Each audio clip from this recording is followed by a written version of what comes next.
the time I had a stalker. Unfortunately, yes, this is a real and true story, and it is pretty scary. It's also a long story, so I don't know if I'm gonna be able to tell the entirety of this thing, but I'll start at the beginning. My sister and I were in high school, and we did post a lot about what we were doing constantly in our town. One of those things being that we would frequent Sonic. We would never post when we were actually there, but it's the fact that we were at Sonic consistently on our posts that's what's important. Somehow, and I still don't know how, this stalker figured out which Sonic it was that we were frequenting. One day, my sister and I are in our Jeep, just driving around. We decide to stop at Sonic for a drink, okay? We stop for a drink, don't think anything of it. Little do we know, the stalker is at this Sonic. We later found out that this guy had been basically going to the Sonic every single day, sitting in his car waiting to see our Jeep come to the Sonic, and then when he did see our Jeep, he decided to follow us home. We were unaware of this fact, so when we went to the Sonic, we got our drinks and decided to head home, except our car was out of gas, so we just happened to stop at a nearby gas station before going home. My twin sister, Brooklyn, she got out of the car to fill the gas up, and while she was filling the gas up, I'm sitting in the car, and all of a sudden I see in this rearview mirror that a guy is approaching her outside of our car. I feel like every girl can kind of relate. This is sort of a thing you think about. If a guy approaches me, what do I do? How do I manage this? I felt like I was really prepared, so I immediately got out of the car when I saw this guy approaching my sister.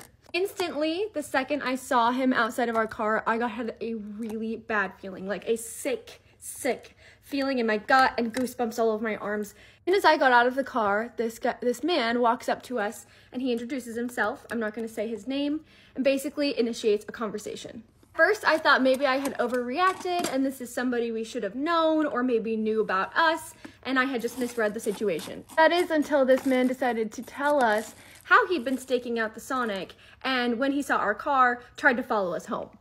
My sister and I are both action people, and we were clearly starting to get concerned for our safety. So my sister finishes up filling the gas tank and immediately jumps in the car and starts the car. Meanwhile, I'm still on the outside of the car, sort of cornered by this guy. So this guy finishes up telling us how he literally tried to follow us home, and I'm just trying to get away from him. He slipped away, ran to the car, and we drove off as fast as we possibly could. After I get back into the car and we drive away, I am sobbing my eyes out. My sister's sobbing her eyes out. We call my dad and let him know what happens. Obviously, we don't drive straight home. We basically take every different route possible to make sure that we were not being followed. Unfortunately, that was not the last time we saw this man or would hear from this man again. But after the stalker had tried to follow me home, I didn't see him again for a couple of weeks. One day, my friends and I decided to go to Chick-fil-A. It's Chick-fil-A day. Almost everyone in town is there. And once again, somehow he found out where I was and followed me to this Chick-fil-A. After waiting in line for a second, I noticed him and start to freak out. I also noticed that he was wearing the same pair of red tennis shoes as the first time I saw him, which is an important detail for later. Soon as I noticed him, I ran out of the Chick-fil-A. My mom and my friends followed with me. As I exited the Chick-fil-A, so did he, and he started to chase me. I ran all the way to my car trying to avoid him. He meets us at my car. We promptly get in the car, roll down our window, and say, "Please leave me alone and stop following me." I said that, he responded and said, "I promise I'll leave you alone. I just wanted to drop a letter off at your house. You'll find it in your mailbox." Huh?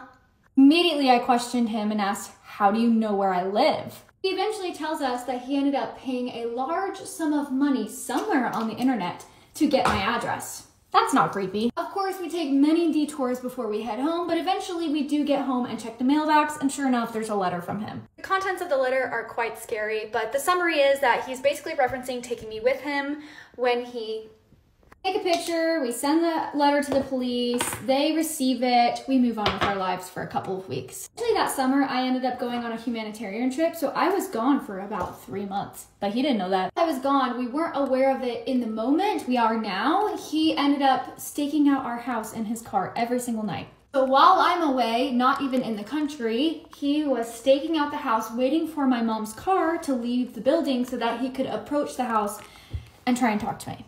Of course, eventually, my mom does leave the house. She's only going to be gone for a couple of minutes, so she left my little sister in charge of my siblings. Plenty old enough to babysit, so it wasn't a problem. He approaches the house, tries to get in through the front door, tries to get in through the windows, peeking in all cracks and crevices. Of course, my sister starts to notice that someone's peeking in the front windows. And then she notices that he's wearing red tennis shoes. I'd obviously been telling my family about the interactions with this guy, and so they were well aware of the guy following me with red shoes. Like I said, everyone in my family is an action person, so as soon as she noticed who it was, she grabbed my little brother, ran out into the backyard, jumped the fence to my neighbor's house, called the cops, and called my mom. Mom rushes home and gets there before the police. She ends up recording herself on voice memos telling this man to leave me alone. That is apparently a legal requirement you have to prove you've done in order to get a restraining order.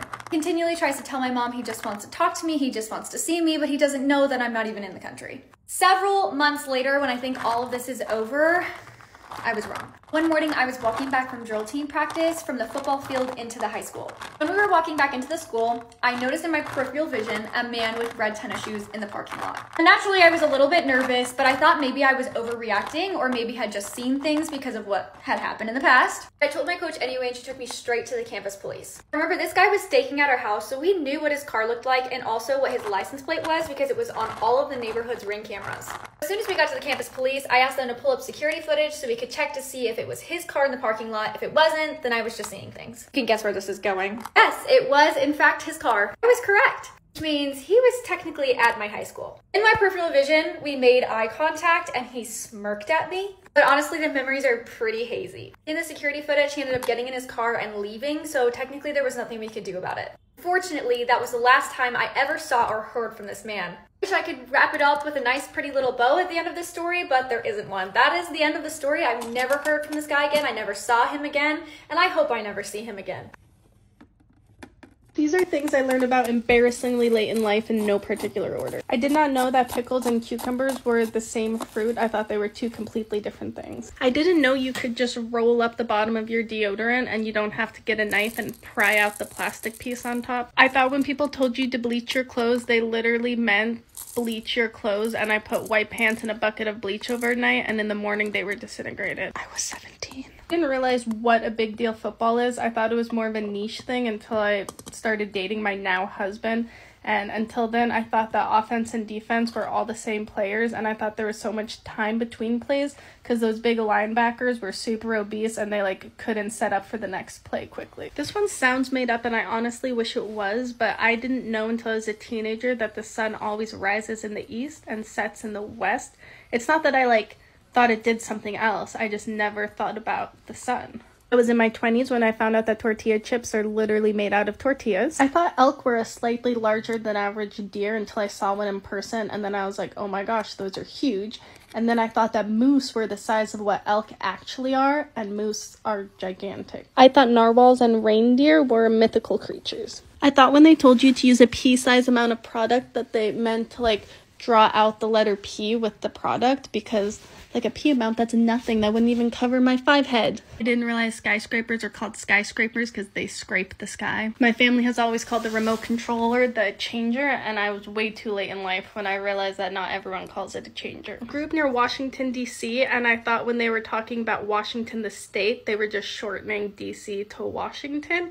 And I didn't realize till 5th grade that Washington, D.C. and Washington are 2 separate locations. I didn't realize what the weather people actually meant when they said, there's a 70% chance of rain, except I looked into it and I still don't understand. So that's not one I've learned, it's just one that I realized I don't understand. I thought Princess Diana was a marine biologist who was incredible specifically with whales, and that's why they called her Princess of Wales. I didn't know that when they said this little piggy went to the market, that the piggy was not going shopping. I also didn't realize the why did the chicken cross the road joke is actually very dark. I have no problem zipping up a dress on my own, so I thought it was always just a cultural cute thing that women zip each other up. I didn't realize that most women can't do that. I also didn't realize that most people actually cannot lick their elbows. I thought that was just a joke. I didn't know that reciting the alphabet backwards to the cops was only a drinking test, and so I was always worried I was gonna get pulled over and have to say the alphabet backwards, so I learned it very thoroughly. I didn't learn until my honeymoon that alcoholic beverages are often called spirits, and that was also when I learned that soft drinks are called soft drinks because they don't have hard alcohol in them. I thought a rooster was required for a hen to lay eggs. I didn't know that dishwashers spray the dishes with water. I thought they filled up like washing machines do, and I was always scared to open the dishwasher if it was in the middle of running. I thought when people didn't have any siblings, they were called a lonely child, not an only child, because I thought that they were lonely because they had no siblings. I didn't know The Lion King is just an adaptation of Hamlet. I didn't realize I was lactose intolerant until I was 15 and someone explained to me that's why I'm always so miserable after I drink milk. I thought when directions told you to mix my hand, you were supposed to use your hands. I didn't know that when you snap your fingers, the sound is from your middle finger hitting your palm and not these two fingers.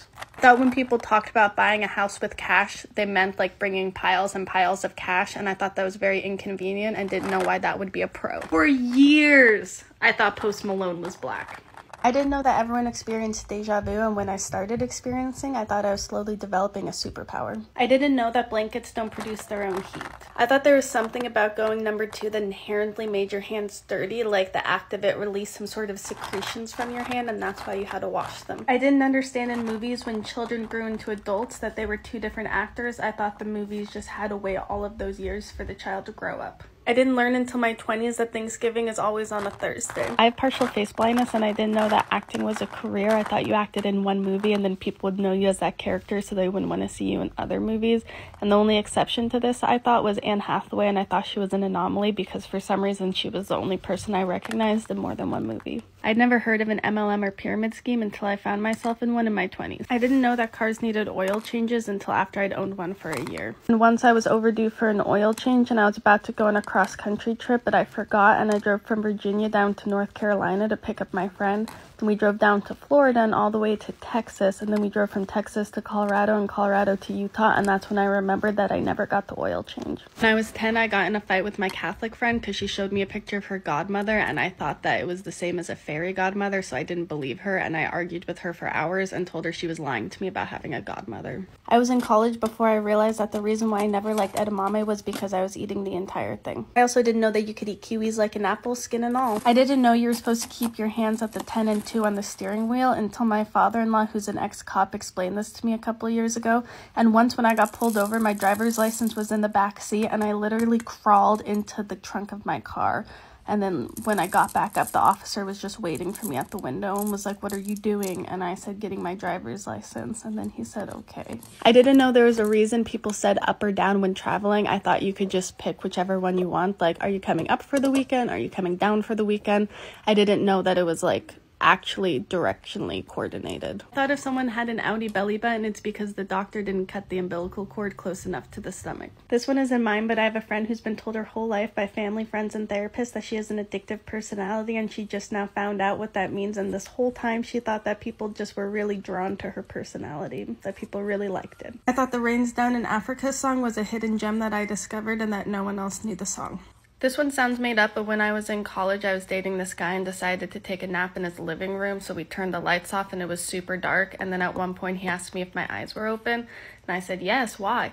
And he told me that you have to have your eyes closed to fall asleep, but I thought we were only closing our eyes to have it dark, so if it was already dark in the room, you didn't need to close your eyes. I thought the honey we eat was man-made, and we called it honey because it resembled the honey that bees make. I didn't realize that we were actually eating the bees' honey. I thought Alaska was an island. I'm currently eating a bag of carrots a day to get tan skin, and I just learned yesterday that baby carrots are just shaved down big carrots. I have a really hard time watching movies, so it took me until I was dating my husband to learn that people are often referencing or quoting movies. I thought people just had great humor. I was a senior in high school when I learned that the white streaks I always got all over my shirts were from my deodorant. I didn't know why ground meat sometimes tasted so differently until I was 15 and learned that sometimes ground meat is turkey and sometimes it's beef. When the song Wasn't Me came out, I'd never heard the term banging, so when they said they were butt naked banging on the bathroom floor, I thought that they were naked banging around with pots and pans, and I thought the ultimate level of intimacy was engaging in childlike play while being in the nude. I'd been driving for weeks when I made a comment about how the car always felt bigger than the road, and that's when people realized that the whole time I was driving, I was looking at the road directly in front of the hood of the car.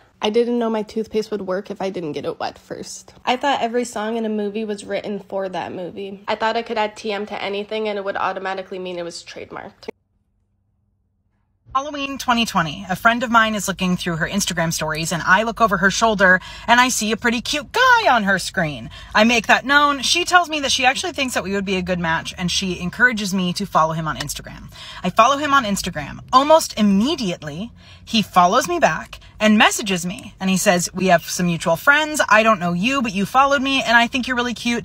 We should go on a date. Now, remember, it's 2020. So we started out with a FaceTime date. It's my idea that we give each other our favorite cocktail beverages to make for our date. And then we can discuss and have something to talk about. My favorite drink is a Mai Tai. His favorite drink is an old fashioned. I make an old fashioned. He makes a Mai Tai. Our date goes so well that we talk about how dangerous this is and how excited we are about what this might mean. We decide to meet up in person a couple of days later, and when that day comes, I text him and ask him what time I should come over. He texts me back and tells me that I should come over whenever I want. I say 5:30. He says, great. I get there at 5:30. He tells me he's not ready. So I sit and I wait. For 30 minutes, this man comes down to greet me in a tracksuit, and his dog is on a leash that is tied around his waist. I don't know what he was doing for the past 30 minutes, but it definitely wasn't getting ready. As we walk toward his apartment, he's not really leading me to his apartment. I'm just kind of in his wake. We walk into his apartment. He offers me a water, and at that exact same time, his roommate comes out from a hallway, shakes my hand, and offers me a beer. So the guy I'm on a date with, let's call him Mike. And the guy that he lives with, let's call him Jack. Mike looks at Jack and goes, I just offered her a water. And then I cut in and I go, well, I'd really like a beer. I'm given a beer. Jack goes back to his room. Mike says that he wasn't able to fit in a workout today, so he's going to do a quick circuit. Make yourself at home.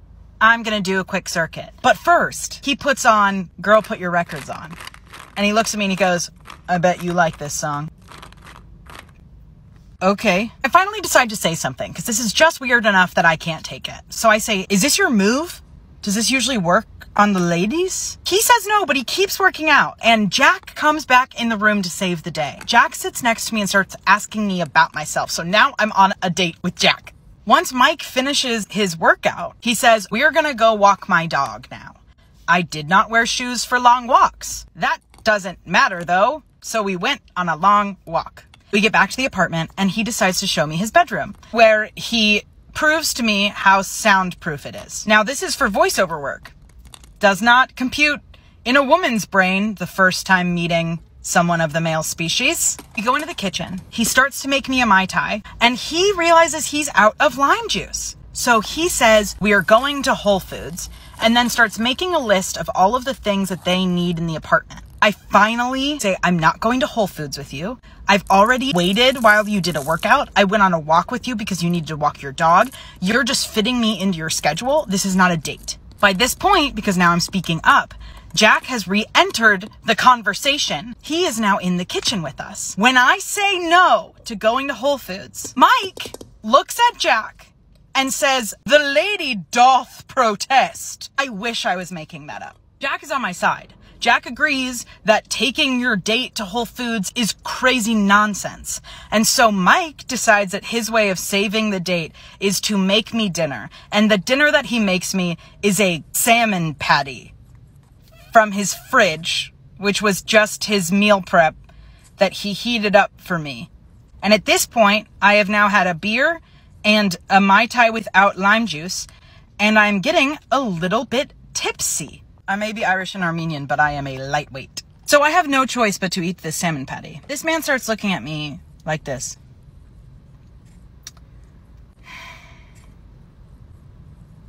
Finally, I'm like, what gives? What's up? And he goes, I just like the spark that we had the other night on the FaceTime isn't happening anymore. That's not my problem, sir. We start eating salmon patties. I tell him I'm going to leave. And he says, before you leave, will you do one last thing with me?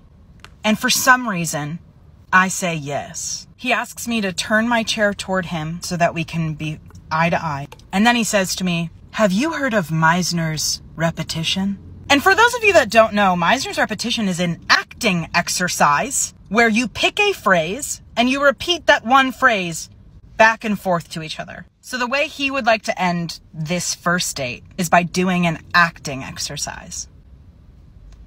Why do I live in Los Angeles? I say no. I get the heck out of Dodge. He texts me the next day and he begs me for a second chance, not only in a romance setting, but in a friend setting. And I made it very clear that I don't need another friend that does not appreciate my time and make me a priority over your workouts and your errands.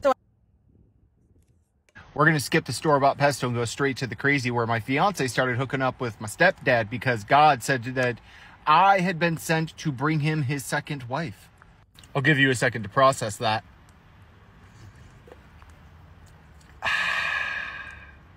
It's not tea, but it's pretty good for me.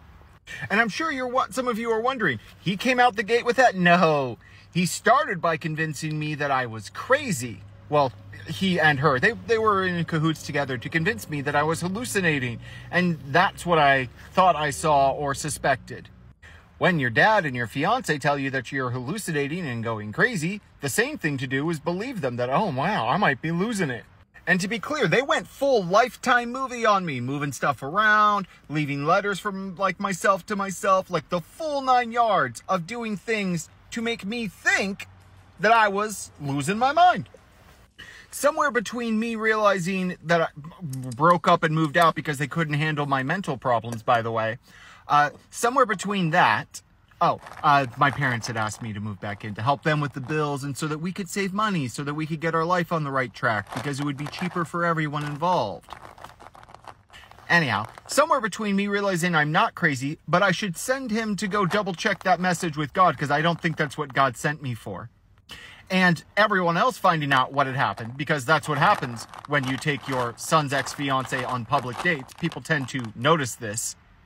They made the decision to run away together and ride off into the sunset. And I know you're asking, what did you do about that? Didn't you want to? God is good. Now, I would never wish it on anybody, and I did not wish it upon her. But she got skin cancer and died. And I'm just going to put it out here. If God put a message in there at any point in time, I'm thinking it was then and there. And maybe you're wondering, what happened to him? Did he come back? Did he try to make amends? Nope. He had his breathing privileges stolen with a brick after he apparently tried to con somebody or scam somebody who was, as far as I'm concerned, the right person. He messed with the right person. And that person went biblical on him in a, Cain, Abel, and a rock kind of way. Which, as far as I'm concerned, is God's way of saying, keep my name out your motherfucking mouth. There are just some icks that I have given myself, that I have done that I'm just like, why the fuck did I do that? And I don't realize until like months after. This one I just realized the other day, and it's like sent me into a spiral of just like, I'm just disgusted. One of my ex little flingy flings got me flowers, and when he brought flowers to my house, I was like, oh my god, like take a photo of me with like the flowers. Because why the actual fuck did I need photos of me with the flowers? That is criminally embarrassing to me to look back and be like, babe, can you get a photo of me with like the flowers? To make matters 30 times worse, I was like kissing the flowers in the photo. I was like, I'll put the photo on my Instagram story. It literally makes me cringe looking at it. But then I just like think from his point of view, like I get it, I'm an influencer, but like I don't give that many fucks about like getting the content kind of thing. Like that is just a moment that should never have been, like I should have just, it just makes me cringe, and like it would make you cringe too. Literally just thinking back to the silence of me like, and him taking the photos, I'm like, okay, perfect. Also, like,